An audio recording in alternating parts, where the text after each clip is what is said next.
My name is Padraig Lawlor, and I'm a history professor at St. Leo University, and I'm a European specialist in medieval culture and early modern culture in early modern Europe. So what was some of your favorite childhood places growing up in Ireland? So I'm from the rural Midlands. So if you were to think of Ireland as a map, I'm from the dead centre of the country. Very rural, very agricultural based. I think the weirdest thing people come to know about me is that when I tell them I grew up beside the ruins of an old castle, people kind of look at me strange, as if to say, like, that's incredible, why is that not something you tell people about? For me, it's just so normal. I mean, the graveyard that I grew up, my bedroom window overlooked was from the 8th century, alright, and it still has the tombstones and the relics of a very medieval age gone by.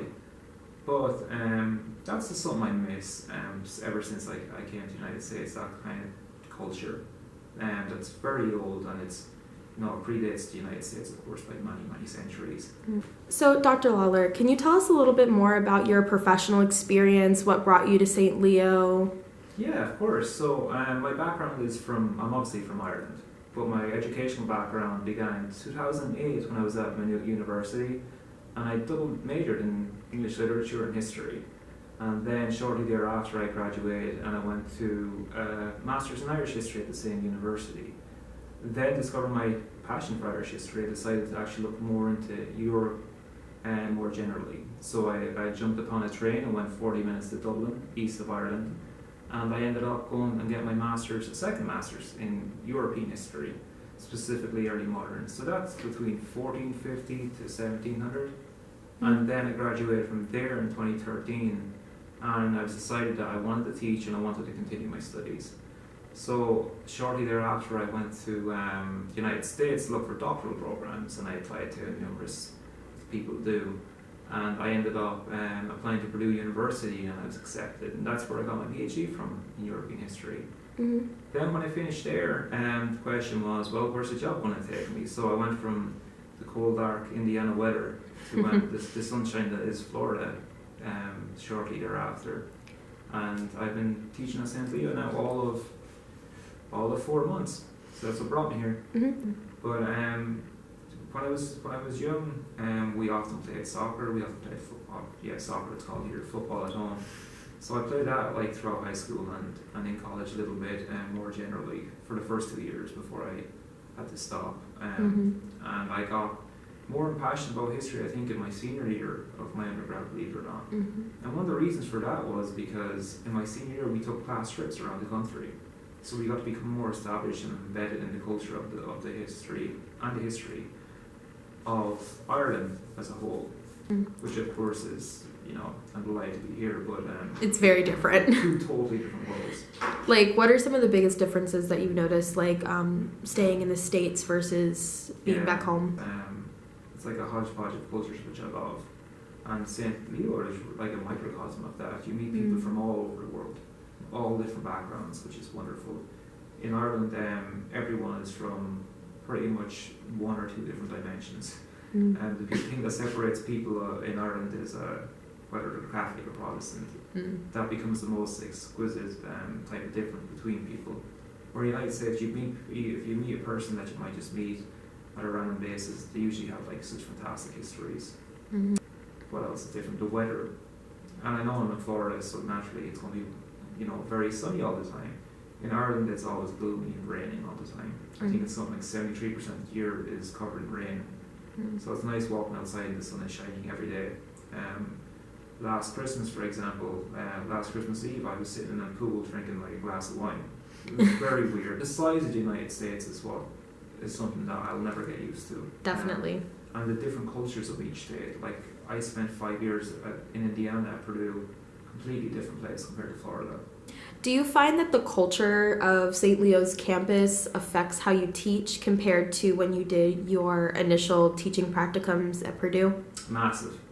The students here it's much more a diverse population here. And not only that, but my classes are much smaller. They're maxed at 25, which is totally different than Purdue. Purdue, I was in classes upwards of 320 students at once. And it was a totally different experience because at St. Leo I get to know the students here. I get to sit with them and work on their papers on a one-to-one basis. I believe the student to faculty ratio is 14-1. At Purdue it was in the hundreds to 1, for example. Mm-hmm. So that becomes kind of the biggest difference. The culture, the weather, and the people are, the folks I've interacted with are very kind. The students are just as hard working as they were back home, so there's no difference in that respect. Sports teams are really important too. The sports team, I can never get used to American football or baseball or that. Mm. I tried my best, but I can't. I'm a soccer enthusiast at heart, and I think it's just so embedded into my life. I can't get it out. Yeah. A valiant effort, though. Oh, very much so. I'll try it one day. I'm still young. Definitely. Speaking of those classes that are very fun and engaging to teach, could you tell us a little bit more about some special topics classes that you've kind of brought into the culture of St. Leo and any difficulties it was establishing topics like witchcraft, for example? Yeah. Well, of course, witchcraft is often, witchcraft and magic and history is what I'm teaching this semester as a special topic. And that's often seen and regarded as some kind of wishy-washy subject, something that's seen in popular culture that has no academic rigor, where in fact it's very rigorous in medical history. As I said, as I make a point to remind everyone every week, people died for these beliefs.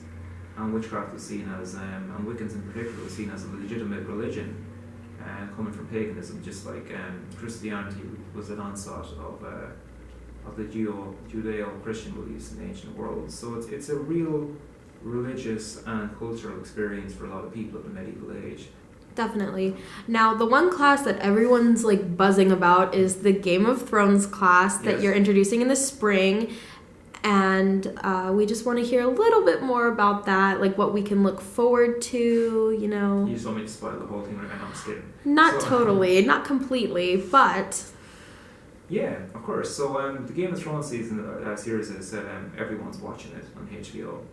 And I remember when I was looking at the series, and when I was looking at the first 2 seasons, I believe a few years ago, I started to notice different aspects that were involved in the narrative and the story that were heavily impacted in British history, centered around primary sources that would actually tell the Game of Thrones story, but through fact, and show how it was influential not only on the thought process behind the series, but how some of the character developments were really reminiscent of some of the people in the House of York and the House of Lancaster. One of the prime examples will be King Joffrey, of course, who everyone is famed. I think he's famous in the folklore at this stage. But he is heavily inspired by some of the younger kings or princes of the House of Lancaster. When we think of other kings, you think of King Edward VII, who came about at a very young age and he had a lot of power. And of course, he was heavily guided by the Queen Consort at the time. And because of his different political actions and ramifications of his political actions, because he was still a very young boy when he attained the throne of England, it becomes heavily consequential on the series, because the child's imagination would often run away with himself. And when you look at the writings of Edward VII when he was a young boy, dragons weren't far and in between, to say the least. Modules 1 to 5 will be on the War of the Roses. Will be the main narrative of Game of Thrones, and then 6 to 8 will be on the folklore behind it, such as dragon folklore and the mythology behind it. Much of it's very religious based, so a lot of texts we're looking at are religious in focus, because it's a medieval world, right? Religion's currency. So that's how we're going to structure the course. And one of the things that I think a lot of students are finding that's going to be a lot of fun is the final paper. They'll have a choice. They can either do a rigorous history exam that's reflective of the War of Roses, or they can rewrite the final season. I think we know what most students will choose. Yeah, everyone's already telling me what they would do without even seeing the sources. But the caveat is that they have to use historical sources to influence their own decision. And I think it'll be a lot of fun. People are already telling me about it and emailing me about it, ideas, and I'm like, we're still, 6 months out from that, but we'll see how it goes. I think they're very excited to do it. Thank you so much, Dr. Lawlor, for joining us today, for Get to Know Your Professor. Are there any closing remarks you'd like to let our viewers know? Anything you'd like to promote? Take all my classes. That's what I'm going to promote. Take all my European history classes. Going forward, I'm trying to inject more cultural pop history into the history department. We have your regular history classes that obviously history majors especially need to know, like modern Europe and medieval Europe and things of that nature. But we also have special topics. As we mentioned, Game of Thrones is kicking off next spring.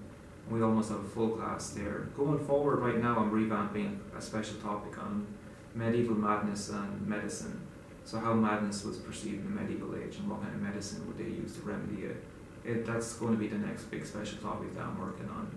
And there's much more in the pipeline. And if anyone ever did have any suggestions about history class they would want to know about, I got a student talking to me last week about having a class strictly on the Tudors and the world of the Tudors. I'd be more than willing to talk to them about it.